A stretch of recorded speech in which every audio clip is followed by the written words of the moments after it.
Welcome to the Do Zone, where entrepreneurs go to get things done. I'm your host, Josh Thomas. You can find me on all social media at JT Literally. Each week, I bring on experts from a variety of backgrounds to share their secrets on how to optimize performance so you can take massive action and crush your goals. If you want help to bring in quick cash and wins for your business in as little as the next 7 days, I'm going to give you a simple framework that has worked for me and my clients time and time again at no cost to you. Go to factor1.io now and enter your email for immediate access. Once again, that's factor1.io. Today's guest is Daniel Marcos. Daniel is the co founder and CEO of Growth Institute, the leading online executive education company for C level executives at fast growing firms.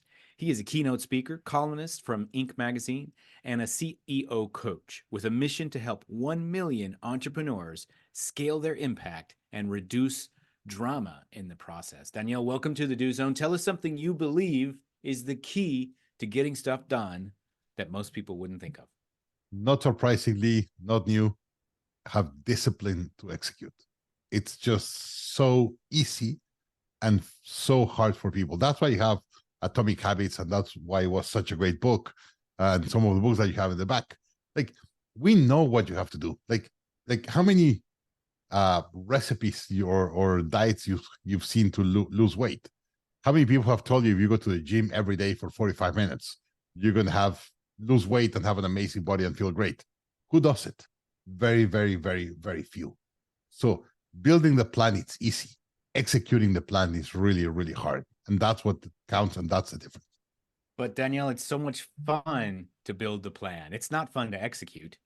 I 100% would you agree, and you got a really, really good point. And by the way, we always tell the companies that we work with, we coach CEOs how to scale. And we said you should spend 1% of the time designing the plan and 99% of it executing the plan. That's it. No, I like to do half and half. No, you have to execute 99% of the time. And it's really, really hard. And of course, it's not fun. Execution is boring, it's tedious, it takes a lot of time. Not fun. Doing the plan and the dream and all that is great. Doesn't give results. Motion versus action. Yes, the entrepreneurs have the discipline to execute, usually do much, much better results than anyone else. Yeah, there's a kind of conversation that has been developing around this topic lately of just, how like the universe brings you the information you need whenever you're ready to receive it, And this kind of conversation has been happening more and more around me about the difference between executing and getting ready to execute. And most of us are spending so much time getting ready to execute. But as you pointed out, you guys can Google this right now. Go to Google and type in motion versus action. You can read the entire article by James Clear. And he's going to, with two simple shapes, he will change the way that you operate. One of them is a circle that feeds back on itself. And one of them is a arrow straight line that's pointing in one direction. Motion, action. And the idea here is motion makes us feel productive. It makes us feel like we're getting things done. It's preparation work. There's nothing wrong with it. Yeah. But only action creates results. If you're not taking action, you're not going to get results. And that's where we kind of get stuck in this pattern of you could be in motion for a long time and never move a cent because you're not efficient. You have to take action to be efficient. And here, let me talk about a couple of things. Please. One is people said, "Hey, Daniel, I want to scale my company and I want to do $100 million company." And I was like, "Great, I'm happy you have a goal and you have a dream and all that." But it's not you want to get there. It's who do you have to become to do that? And some people said, "Well, I want to lose 40 pounds or 50 pounds or whatever." And I was like, who do you have to become to be the person that weighs 50 pounds less? And so, what do you mean? Today you go to the movies every week and have 5 or 6 beers 4 times a week, and you don't exercise, just probably 45 minutes a week of exercise, and you want to be the guy that loses 40 pounds? No, it's impossible. Who do you have to become? You have to become the person that goes to bed by 10 p.m., is in the gym at least 5 times a week for an hour or 90 minutes every week, doesn't eat carbs, does this, and then it's easy to get to that weight, or it's easy to do $100 million company. And as an example, I tell them, hey, you're today, and when we talk about drama, one of the things that happens is if you're executing at a $5 million management team or leadership team, and your company is already doing 5 or 6 or 7 million, and you have a lot of drama because you're executing at this level, then your company is here. If you want to be able to be here without drama, you have to elevate your tools, your mindset to operate like a $10 million company. And then it's easy with no drama to do 7. Just imagine the shifts in the car, right? You want to go 100 miles in shift 3. You just can't. The engine's going to blow up. You have to go to 4th or 5th, and then you're going to be able to go really fast. That's exactly the mindset that you need to have. So when someone tells me I want to get to a certain goal, my most important question is who do you have to become to do that? And when they have that clear, then it's very easy to do that. Yeah, and it's like you're reading my mind here, man. Ah, So I happen miracle to have equation this of Hal book Rod. Yeah. right next to me called The Miracle Equation. Hal Elrod. I've hosted a few conferences in Dallas, and I've had Hal as a keynote speaker twice. Yep. And one of the things that he says in that book, The Miracle Equation, is don't worry about accomplishing the goal, which is the weirdest kind of antithesis of what you should be doing. Like, you should set goals, sure, Of course, but it's don't worry important. about accomplishing the goal. What should you do instead, Daniel? It's build a plan and execute a plan. And if you execute a plan, the probability that you get to the goal is very high. Yep, you have to become the type of person who can accomplish the goal, That, yeah. and then the results are inevitable. Who deserves that result? That result comes easy to that person if they become that, and then it's easy. But people are not willing to do it.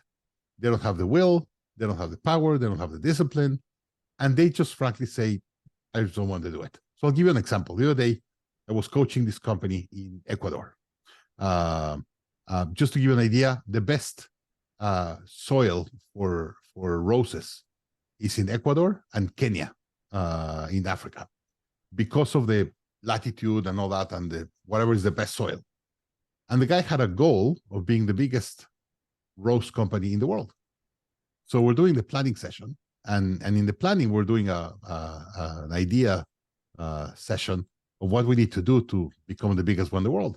And one of the team members said, we need to open operations in Kenya. And the owner looks at me and said, no, don't even put it. We're not going to do it. And I said, no, but this is the exercise, so I'm going to put it.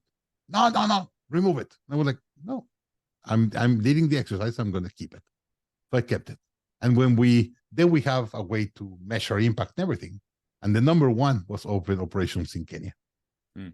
And the other was mad with me. So by the way, when they fly me a couple of days to do a planning session, usually you go and have dinner with the CEO and have a conversation at night and have some drinks. And we'll finish the meeting at 6, took me to the hotel and just dropped me. So he was not happy. And then next day, like at 6 in the morning, I get a WhatsApp. And he said, hey, Daniel, I want to talk to you before we go to my office. I'll see you in your restaurant to have breakfast at 7.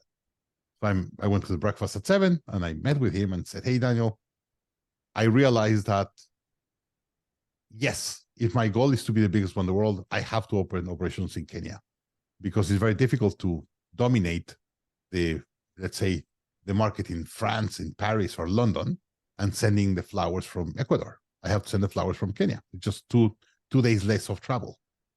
I'm not willing to do it because for me to do that, I'm going to have to fly to Kenya for at least a week, a month, and that will destroy my quality of life. So I'm not willing to do it. And I was like, great, then let's remove the plan of being the biggest one in the world. You have to be congruent. Yeah. And the guy said, easy. Okay. So we changed it, said the biggest one in America, continent. There you go. And in 2 years, he was the biggest one in the world. Sorry, in America, because it was clear. And that brings up a really good point, which is sorry, there was just some weird sound over here. That brings up a really good point, which is we need to set the finish line in a place that we can see. Yes. Yes. Because if we say, I've had so many entrepreneurs who have come to me to say, I want to do $100 million. All right. Yep. What'd you do last For year? that many times. 100,000. All right, cool. Maybe we should set a closer finish line for you to cross, because if we set the goal too far away, then we can't build a proper plan. And if we can't build a proper plan, we're going to be spending a lot more time wandering around than we really need to. So why don't we set a goal of $1 million and we go there? Once we get to 1 million, then we can set another goal for 5 million. And then we create these kind of benchmarks along the way, because I can control the space between 1 and 10. I can't control the space between 1 and 1,000. So let me put a little bit of a spin on that. First, human beings overestimate what they could do in the short term and underestimate what they could do in the long term because of compound interest. We just cannot understand compound interest. So once you see it in paper, it's like, wow, right? But you could not, with your mind, you could not just do a plan with compound interest. It's very, very difficult. So what we do is we say, okay, first put a goal of the next 20, 25 years, and then come back and have a plan for this quarter. What they're going to do today to be on track to that. That's but right. If imagine you have 25 years, 4 quarters per year, you have 100 quarters to execute your strategy. How strategic will you be if you knew you had 100 quarters to build your plan? You'll be super strategic. One of the biggest issues for entrepreneurs, we always want everything for yesterday.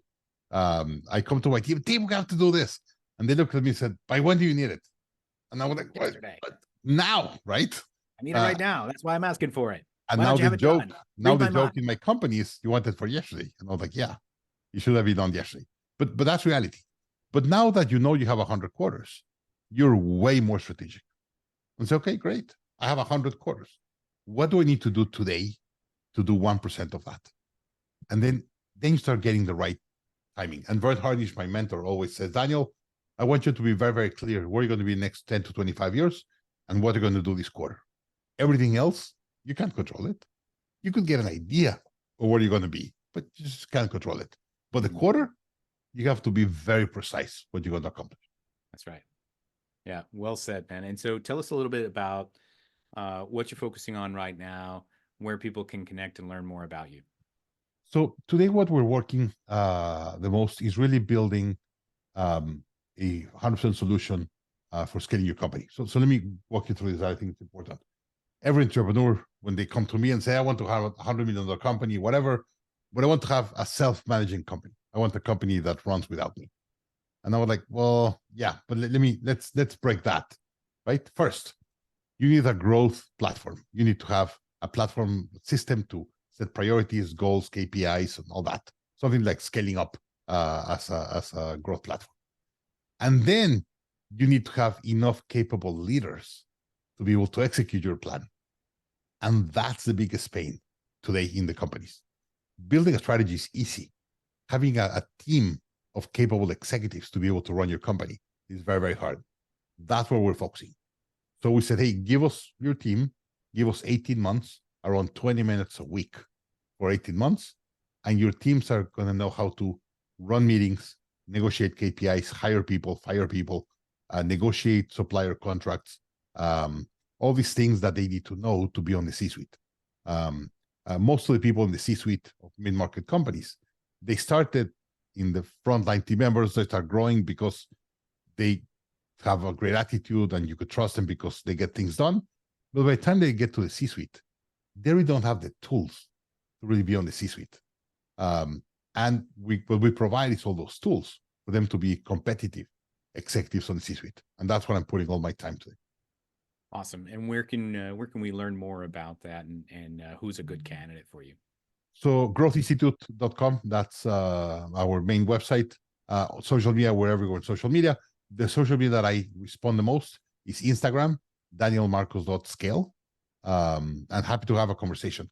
And we usually serve companies doing between 10 million to 100 million in revenue, that they already have product market fit. They figure out they have a good selling system. but they don't have enough capable leaders to be able to execute that plan and scale that plan. And we help them scale their team. If you scale your team is going to scale your company. Absolutely. Daniel Marcos, everybody, thank you so much for coming on and sharing your wisdom about how you get things done. For those of you who want to engage with Daniel, you can learn more about the Growth Institute by going to growthinstitute.com. We're going to wrap up for here. Thanks again to Daniel Marcos for coming on and sharing with us. Whether you're on your morning commute, you're somewhere in the gym or out in the field, snap a selfie, tag me at JT Literally. Show me what you do while you're in the do zone. And one more time, if you need a quick injection of cash in your business right now, I got a free gift for you. Just go to factor1.io, enter your email, and I'll give you immediate access. Know this, you are Factor One for your own success. Now, let's get to work.